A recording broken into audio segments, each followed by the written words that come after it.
পাহাড়ের চূড়ায় অবস্থিত এমন দুর্দান্ত একটি হোমস্টের খোঁজ দেবো, যেই হোমস্টের ব্যালকনি ও রুম থেকে এমন সুন্দর কাঞ্চনজঙ্ঘার দৃশ্য আপনারা উপভোগ করতে পারবেন। আর এই জায়গার বিশেষত্ব হলো ওয়াটারফলসের জলের শব্দ, বিভিন্ন মনেস্ট্রি, যা এই জায়গার সৌন্দর্যকে আরও আকর্ষণীয় করে তুলেছে। এছাড়াও রয়েছে প্রচুর সাইট সিন, যা আপনারা এই ভিডিওটির মাধ্যমে দেখতে পারবেন। ঘুম স্টেশনের আগের স্টপেজ হলো সোনাদা, এক পাহাড়ি জনপদ যা হিমালয়ের কোলে সুদূর বিস্তৃত। তোমাদেরকে অনেক অনেক স্বাগত দার্জিলিংয়ের এই অফবিট গ্রাম সোনাদার অনুগ্রহ হোমস্টেতে, যেখানে আমরা উঠেছি। আর এই হোমস্টেতে কিন্তু আমি আগেও এসেছিলাম।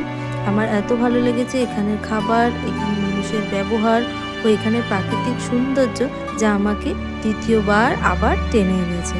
তাহলে চলো ভিডিওটা শুরু করা যায়। এবার আপনাদের জানিয়ে রাখি সোনাদা কিভাবে আসবেন। শিলিগুড়ি থেকে সোনাদার দূরত্ব হলো 69 কিলোমিটার এবং দার্জিলিং থেকে সোনাদার দূরত্ব হলো মাত্র 17 কিলোমিটার। ঘুমের ঠিক আগে স্টেশন হলো সোনাদা। দার্জিলিংগামী যে কোনো বাস অথবা শেয়ার কারে করে আপনারা পৌঁছে যেতে পারেন সোনাদা। স্টেশনের ঠিক সামনেই নেমে পড়ুন। রাস্তার দুদিকেই রয়েছে একটি বড়সড় মার্কেট।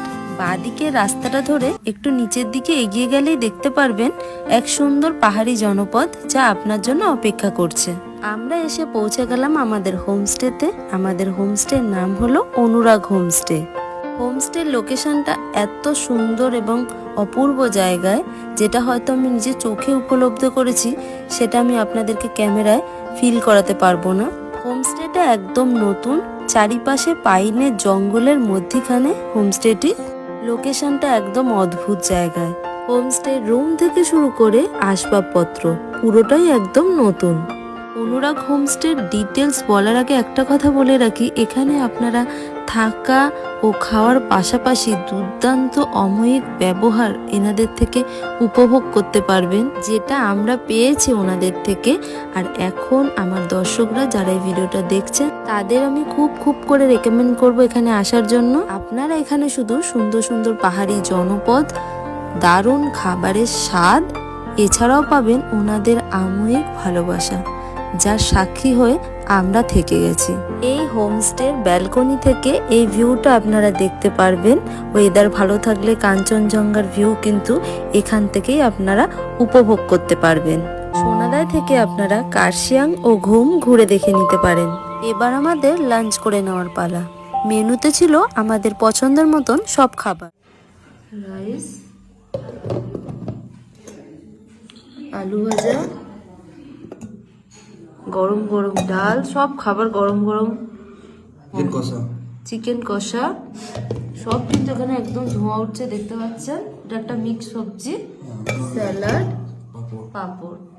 পাহাড়ে বেড়াতে গিয়ে হোমস্টেতে এত সুন্দর খাওয়া দাওয়া, এত সুন্দর লোকেশনে আমাদের বাঙালিদের আর কি চাই।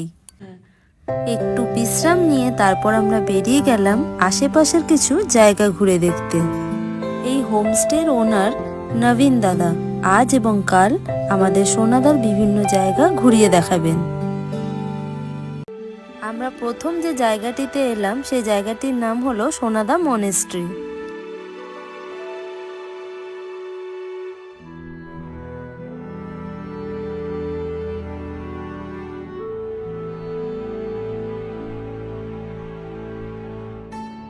সোনাদা মনেস্ট্রি থেকে সূর্যাস্ত খুব ভালোভাবে দেখা যায়। পরন্ত গোধূলি আলোয় চারিদিকটা লাল হয়ে উঠেছিল। সোনাদা মঠে একজন সন্ন্যাসীর দেহ মমি করে রাখা আছে। সন্ন্যাসীর নাম কালু রিংপোচে। তিনি জন্মগ্রহণ করেছিলেন তিব্বতে এবং 1819 সালে সোনাদায় তিনি দেহত্যাগ করেছিলেন। তারপর থেকেই তার দেহ মূল মঠে মমি করে রাখা আছে।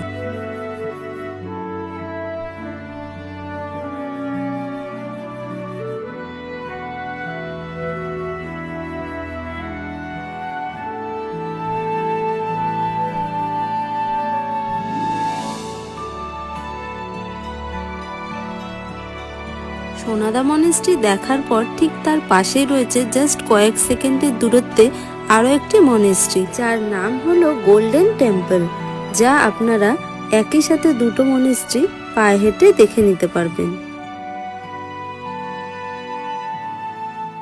আমরা এখন যাচ্ছি রেনবো ওয়াটারফলসে, যার দূরত্ব সোনাদা থেকে 7 থেকে 8 কিলোমিটার।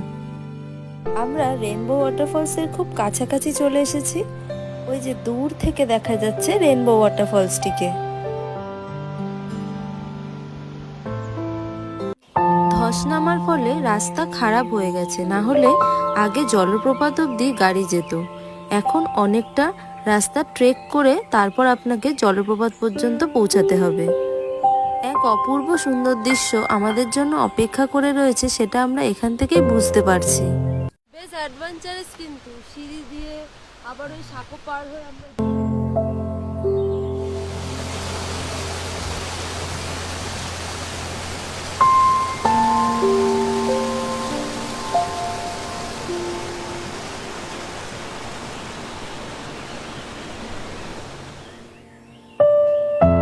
যারা অ্যাডভেঞ্চার করতে ভালোবাসেন তাদের কিন্তু খুব ভালো লাগবে।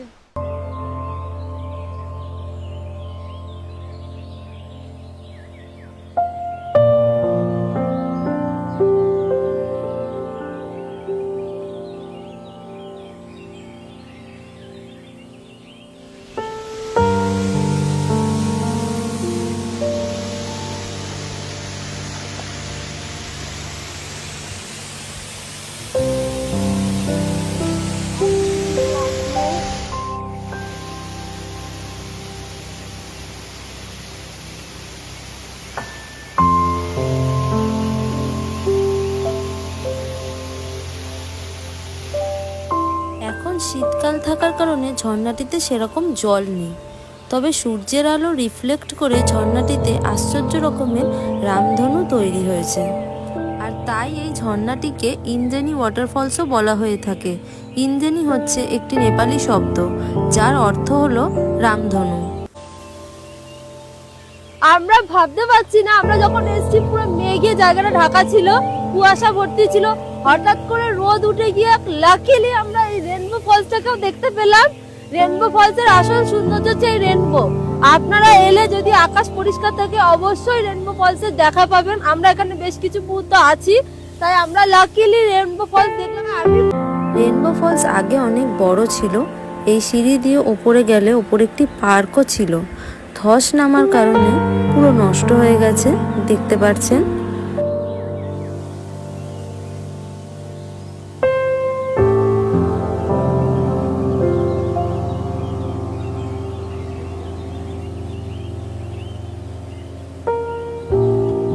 দার্জিলিং এর এই অফবিট সোনাদা গ্রামের কথা এখনো অনেক মানুষ জানে না। বলতে পারেন এটি একটি অফবিট অজানা গ্রাম। কোলাহল মুক্ত ফ্রেশ অক্সিজেন যদি পেতে হয় তাহলে আপনাদেরকে একবার এই সোনাদা গ্রামে আসতেই হবে।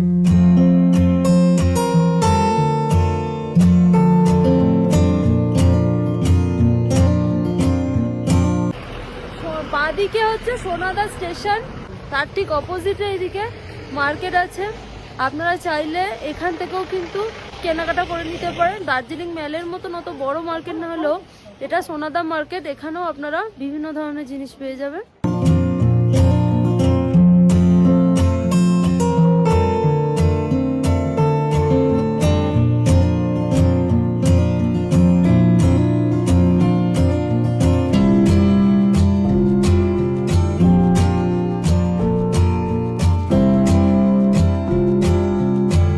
রাতের টেম্পারেচার যত কম ছিল, ঠান্ডার দাপটও ক্রমশ বেড়ে যাচ্ছিল, তাই বাইরে ঘোরাঘুরি করার সাহস আর পাইনি।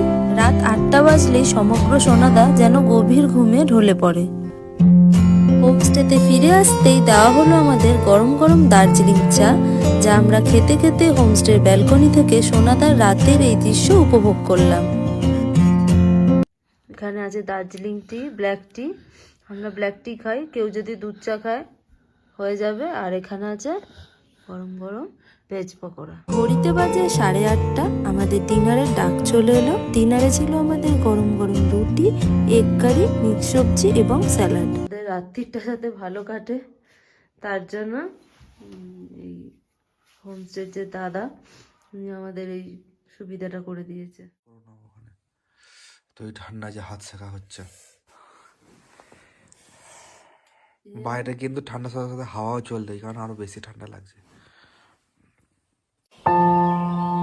পাখির ডাকে আমাদের ঘুম ভেঙে গেল। শোনা দেয় আমাদের দ্বিতীয় দিনের সকাল। ঘুম ভাঙার পর নিজেকে আর আটকে রাখতে পারলাম না। এত সুন্দর দৃশ্য মন ভরে উপভোগ করব বলে ব্যালকনিতে চলে এলাম। ওয়েদার ভালো থাকলে এখান থেকে কাঞ্চনজঙ্ঘার ভিউ দেখতে পারবেন, সেটা আগেও বলেছি। টাইগার হিলের ওপর যে আনরেডি বিল্ডিংটি রয়েছে মনে আছে? সেই বিল্ডিংটি আমি আপনাদেরকে এখান থেকে কিন্তু ক্যামেরায় জুম করে দেখাচ্ছি।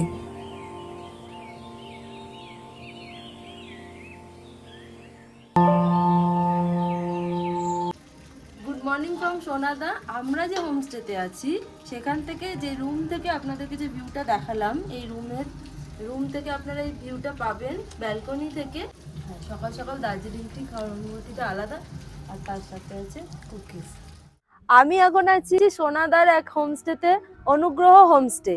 আর এই হোমস্টের ওনার নবীন দা, ওনার থেকে জেনে নেব এই হোমস্টের কি কি রেট আছে, আপনারা এখানে এলে কি ধরনের প্যাকেজ পাবেন। তো দাদা বলে দিন, আমরা যে রুমে আছি এছাড়াও আপনার এখানে কি কি প্যাকেজের রুম আছে? আমার খাওয়া দাওয়া নিয়ে আচ্ছা, 1200 টাকা পার হেড। Per head. হ্যাঁ, পার হেড 1200 টাকা করে। আর খাওয়া দাওয়া, ব্রেকফাস্ট, ডিনার, স্ন্যাক্স, লঞ্চ আছে, ঠিক আছে। যারা আমার চ্যানেল থেকে আসবেন এমনি তো 1200 টাকা, যারা আমার দ্য কুল কাপল চ্যানেল থেকে এসে আপনাকে বলবে যে আমি দিদির চ্যানেল থেকে এসেছি, তাদের জন্য আপনি কি ডিসকাউন্ট দেবেন? ও, তাদের জন্য তো আমি হয়তো 1000 টাকা করে দিই। 1000 টাকা করে দেবেন। তাহলে শুনে নিলে তাদের জন্য 1000 টাকা আপনারা পাবেন, খাওয়া দাওয়া সব নিয়ে পার হেড 1000 টাকা আমার চ্যানেল থেকে যারা আসবে তাদের জন্য। হ্যাঁ, এখানে প্যাকেজ স্টার্ট হচ্ছে দাদা যেটা বললো 1200 টাকা। তার মধ্যে থাকছে ব্রেকফাস্ট, লাঞ্চ, ডিনার এবং তার মধ্যে একটা স্ন্যাক্সও পাবেন আপনারা, ইভিনিং স্ন্যাক্স। ওর মধ্যে স্ন্যাক্স আর টি থাকবে। এটা হচ্ছে পুরো প্যাকেজ 1200 টাকা প্লাস এখানে থাকা। আর যদি আপনারা সাইট সিন করতে চান, আমরা যে সাইট সিন গুলোই গেলাম, দাদা বলে দিন আপনাদের এখানে কি গাড়ির সুবিধা আছে? সাইট সিন গুলো করলে কি চার্জ পড়বে? হ্যাঁ, আমার নিজে গাড়ি আছে। আর আমার গাড়ি নিজে এখানে আছে, আমার মনিস্ট্রি আছে, রেইনবো ওয়াটারফলস আছে, তারপরে গুফা মন্দির আছে, যিশু খ্রিস্ট কল্লারি ডাড়া আছে, হেলিং ব্রিজ আছে নিচে, ঠিক আছে। তারপর টি গার্ডেন আছে। একটা করে চার্জ করলে পরে আমার দিন ভরে এখানে পয়েন্ট আছে, এটা আমি 3000 টাকা নিব। সবকটা পয়েন্ট যদি আপনারা ঘুরতে চান তাহলে 3000 টাকা আপনাদের ভাড়া পড়বে, চার্জেস পড়বে। আর যে গাড়ি করে আপনারা ঘুরবেন, আপনারা যদি অনেকজন হন, মানে গ্রুপে আসেন 8 থেকে 10 জন পর্যন্ত, কিন্তু দাদার গাড়িতে আপনারা মানে সবাই মিলে আপনারা যেতে পারবেন। যত লোক বেশি হবে আপনাদেরও অনেকটা সুবিধা হয়ে যাবে।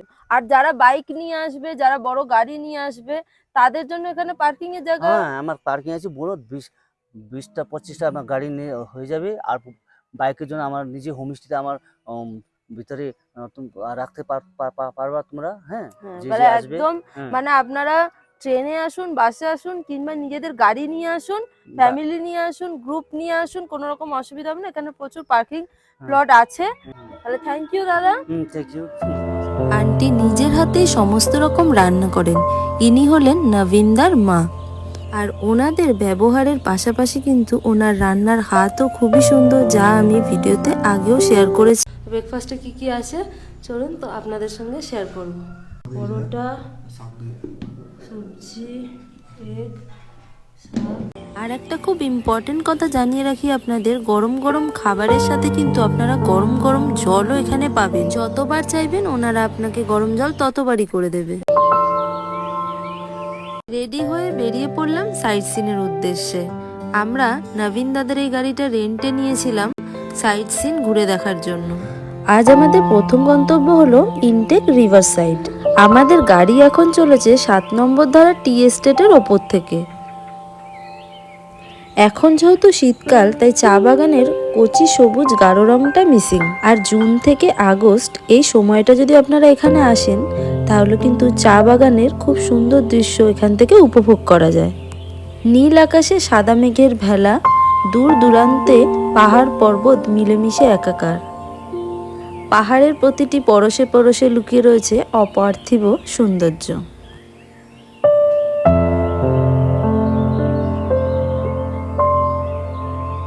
চা বাগানের মাঝ বরাবর কালো পিচের রাস্তা। আর আমরা চলেছি ইনটেক রিভার সাইড দেখতে। সোনাদা থেকে ইনটেক রিভার সাইডের দূরত্ব হলো 4 থেকে 5000 ফুট নিচে।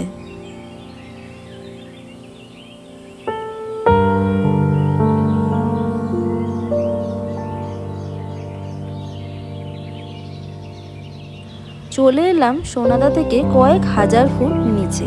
জায়গাটির নাম ইনটেক। ইনটেক জায়গাটি ভীষণ সুন্দর। পাহাড়ি নদী বালাসনের ওপর একটি নতুন মোটরেবল ব্রিজ তৈরি করা হচ্ছে। ব্রিজটি তৈরি হয়ে গেলে শিলিগুড়ি থেকে সোনাদার দূরত্ব অনেকটাই কমে যাবে। এছাড়াও এই নদীর ওপর রয়েছে একটি হ্যাঙ্গিং ব্রিজ। এই ব্রিজ থেকে চারিপাশের দৃশ্য ভীষণ সুন্দর দেখা যায়।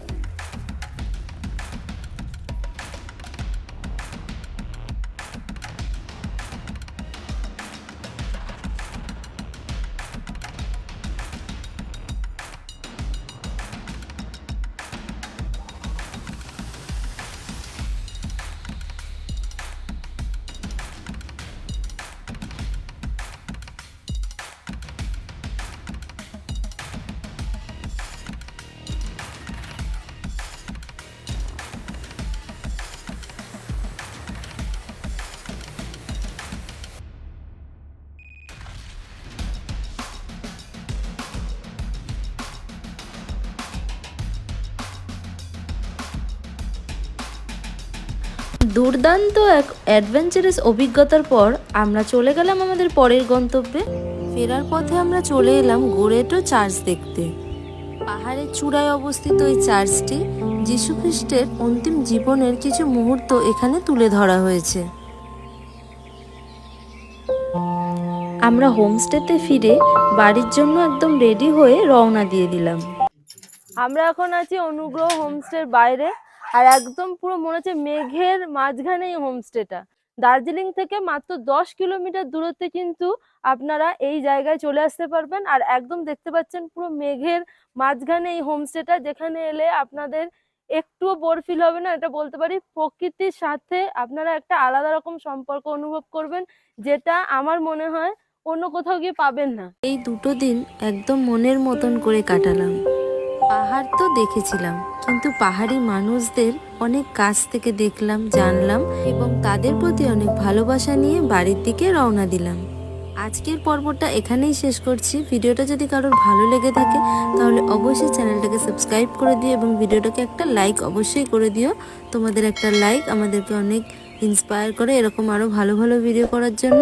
তাহলে সবাই ভালো থেকো, সুস্থ থেকো, দেখা হচ্ছে আবার নেক্সট ভিডিওতে।